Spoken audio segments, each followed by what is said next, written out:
we're here today to celebrate the kickoff of a number of commuter services that are being sponsored by the I-66 Inside the Beltway Express Lanes project.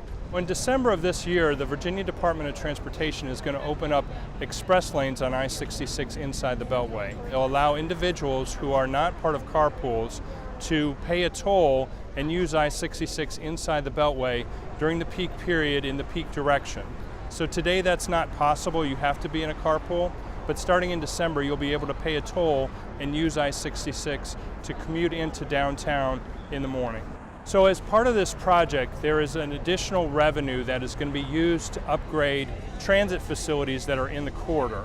One of those new routes is going to be a connection between the Fairfax County Government Center and the State Department and George Washington University in Washington, D.C.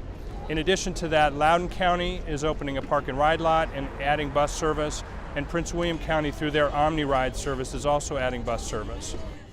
This whole project has really been a huge collaboration, not only with the state and Fairfax County, but also with the other local governments here in Northern Virginia, the Washington Metropolitan Transit Authority, with OmniRide, who runs bus service in Prince William. So Fairfax County has been really pleased to join with all these other agencies to improve transportation in the I-66 corridor.